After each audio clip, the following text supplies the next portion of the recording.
So hey guys, this is Vaibhav, currently a first year MBA student at VMMC and Safdarjung hospital Delhi. So इस video में हम आज बात कर रहे होंगे जो स्कूल गोइंग एस्पिरेंट्स हैं उनका कैसा टाइम टेबल होना चाहिए। तो बिना किसी टाइम वेस्ट किए शुरू करते हैं, लेट्स बिगिन। सो सबसे पहले तो मैं ये मान के चल रहा हूँ कि तुम्हारा जो स्कूल है वो 8 से 2 होता है, ठीक है। और हम जो शुरू करेंगे टाइम टेबल का उसको 4 बजे से शुरू करेंगे, ठीक है। अब 4 बजे से तुम्हारी जो ऑनलाइन क्लासें हैं वो शुरू होंगी। 4 से 8 तक तुम्हारी मान के चलते हैं हम ऑनलाइन क्लासें चल रही हैं। उसके बाद तुम्हें क्या करना है, उसके बाद 10-15 मिनट का रेस्ट लेना है। उसके बाद अपने जो नोट्स हैं उनको पूरा कर लेना। फिर नोट्स को पूरा करके इसमें तुम्हें लगभग 45 मिनट लगेंगे। उसके बाद जो अपने जो भी सब्जेक्ट्स हैं उनको रिवाइज़ करना शुरू कर दो। 1 घंटा तुम्हें एक सब्जेक्ट के जो नोट्स हैं उनको रिवाइज़ करने पे देना है। एक सब्जेक्ट को तुम जैसे ही रिवाइज़ कर लोगे उसके बाद तुम अपना डिनर कर सकते हो और फिर डिनर के बाद जो दूसरा सब्जेक्ट है उसको रिवाइज़ कर लेना।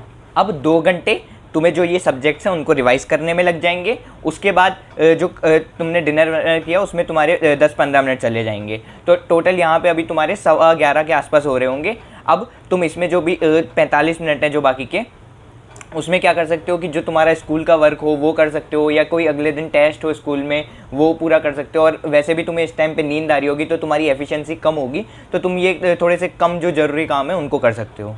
फिर 12 बजे तुम्हें सोने चले जाना है। अब तुम्हें 6:30 से 7 घंटे की नींद ज़रूर रखनी अपनी। तो इसके बाद तुम 6:30 या 7 बजे उठ रहे होगे। इसके बाद नहा धो के तैयार हो जाना है स्कूल के लिए। अब जब तुम तैयार हो जाओगे उसके बाद 10 मिनट मेडिटेशन करना और साथ ही में अपना जो गोल है अपने आप को बार बार याद कराते रहना। ऐसा क्यों? क्योंकि देखो, जब तुम स्कूल जाओगे तुम बहुत सारे अलग लोगों से मिलोगे, उनकी कुछ अलग गोल्स हैं, उनके कुछ अलग ड्रीम्स हैं, वो अपनी लाइफ में कहीं और पे हैं। तो तुम जब उनसे मिलोगे तो तुम्हें लगेगा कि यार कहीं मैं अपना टाइम वेस्ट तो नहीं कर रहा, कि मैं सारा दिन पढ़ रहा हूँ, मैं अपना इतना टाइम दे रहा हूँ नीट के लिए, क्या मैं ये ख़राब तो नहीं कर रहा।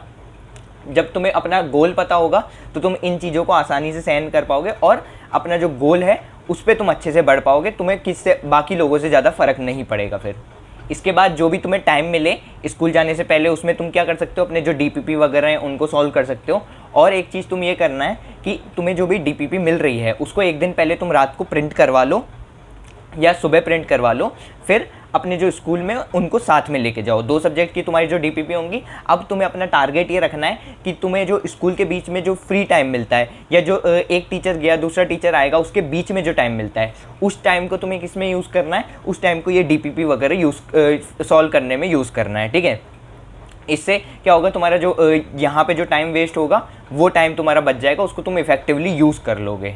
इसके बाद अब 2 बजे तुम्हारा स्कूल छूटेगा। फिर तुम ऑब्वियसली थोड़े से थक वक गए होगे, तो क्या करना है, अपना जो लंच है वो कर लेना है। उसके बाद आधा घंटे के आसपास तुम सो जाना है, ठीक है। अब इसमें तुम्हारे 3 बज जाएंगे। अब यहाँ पे क्या करो, 3 बजे के बाद से तुम अब 10-15 मिनट जो भी तुमने कल पढ़ा उसको रिवाइज़ कर लो। उसके बाद क्या करो, उसके बाद जो 45 मिनट तुम्हारे पास बच रहे हैं उसमें तुम मॉड्यूल सॉल्व कर लो, या जो क्वेश्चंस तुम्हें जो भी पिछली बार में करवाए हैं, जो पिछली क्लास में चीज़ हुई है उसके जो क्वेश्चंस हैं वो सॉल्व कर लो। चाहे किसी क्यू बैंक से करते हो तुम या किसी मॉड्यूल से करते हो वो कर लो, ठीक है। अब ऑब्वियस सी बात है 45 मिनट में तुम 2 सब्जेक्ट के काफ़ी सारे क्वेश्चन सॉल्व नहीं कर पाओगे। तो क्या करना है, अब यहाँ पे तुम्हें क्या करना है, जितने ज़्यादा क्वेश्चन हो सके उनको तो सॉल्व कर लेना है, और जो जो क्वेश्चन तुमसे हो जा रहे हैं उनको तुम टिक टिक करते जाना, ठीक है। इसके बाद जो भी क्वेश्चन तुम्हें बच जाएंगे वो तुम कब सॉल्व करोगे, वो तुम अपने वीकेंड्स पे सॉल्व कर रहे होगे। अब जैसे ही तुम्हारे 4 बज गए उसके बाद तुमने वापस से वही क्लासेस लगानी शुरू कर दी और वही तुम्हारा शेड्यूल रिपीट हो जाएगा। अब तुम्हें वीकेंड्स पे क्या करना है वो देख लेते हैं। तो जो वीकेंड्स हैं वो काफ़ी क्रूशियल होने वाले हैं तुम्हारी नीट की प्रिपरेशन में। अब तुम्हें करना क्या है कि अगर तुम्हारे सैटरडे की छुट्टी नहीं होती हो स्कूल में तो तुम्हें खुद से ले लेनी है। एक हफ्ते में अगर तुम एक छुट्टी मार रहे हो तो उससे कोई फ़र्क नहीं पड़ेगा, तुम्हारी अटेंडेंस मेंटेन रहेगी, ठीक है। इसके बाद तुम्हें क्या करना है, इसके बाद जो अपने वीकेंड्स हैं उनमें क्या क्या करना है तुम्हें, जो तुम्हारे क्वेश्चंस रह गए वो तुम्हें सॉल्व करने हैं। इसके अलावा जो तुम्हें पूरे वीक में पढ़ाया गया है उसको एक बारी रिवाइज़ कर लेना है। तीसरी चीज़ तुम्हें क्या करनी है कि तुम्हारे जो भी टेस्ट वगैरह आ रहे होंगे उनकी जो भी तुम्हारी प्रिपरेशन बाकी होगी वो चीज़ तुम्हें कर लेनी है, ठीक है। इसके अलावा भी अगर तुम्हें कुछ टाइम मिल जाता है तो तुम्हारे जो पहले के चैप्टर्स हैं या जो 11th के चैप्टर्स हैं उनको तुम रिवाइज़ कर सकते हो अगर तुम 12th में हो तो। अब काफ़ी लोग तुम में से ऐसे होंगे जिन्होंने अपनी 11th ख़राब कर दिया और 12th में ही 11th को भी अपने साथ साथ कवर करना चाहते हैं। तो उन लोगों को क्या करना है, उन लोगों को अपने हफ्ते में ना 1-2 चैप्टर ऐसे डिसाइड करने हैं कि वो तुम इस वीक में पूरा करोगे ही करोगे, ठीक है। अब तुम्हें क्या करना है कि वीकडेज में जो भी तुम्हें एक्स्ट्रा टाइम मिले, थोड़ा सा भी टाइम मिले, तुम उसको करने में दे सकते हो।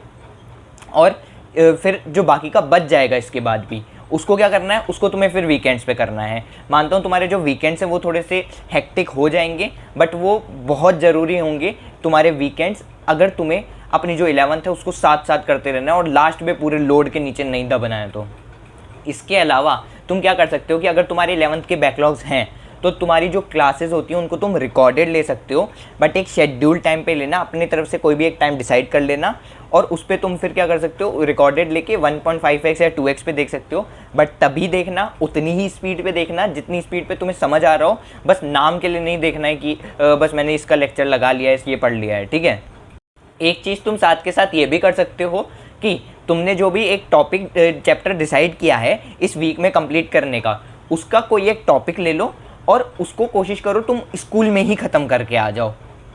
इससे क्या होगा कि अगर कहीं से भी तुम्हें जो स्कूल में फ्री टाइम मिल रहा होगा तो तुम उसको यूज़ करने लगोगे बजाय उसको वेस्ट करने के।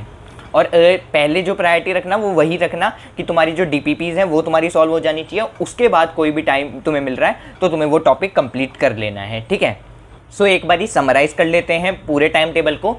4 से 8 तक तुम्हारी क्लासेस होंगी, उसके बाद तुम्हें 10 से 15 मिनट का ब्रेक लेना है। फिर तुम्हें क्या करना है, तुम्हें अपने नोट्स पूरे कर लेने हैं, उसके बाद जो नोट्स बनाए हैं उनको रिवाइज कर लेना है, ठीक है। उसके बाद तुम्हें सो जाना है। फिर तुम जैसे ही उठोगे, नहा धो के तैयार वैयार हो गए, उसके बाद 10 मिनट मेडिटेशन करना है और अपने आप को अपना जो गोल है वो याद कराते रहना है, ठीक है। फिर स्कूल तुम जाओगे, उसमें जो भी अपनी DPPs हैं वो लेके जानी है, DPPs को वहीं से कंप्लीट करके आना है, ठीक है। फिर 2 बजे तुम जैसे ही आओगे, तुम खाना वाना खा के सो जाओ।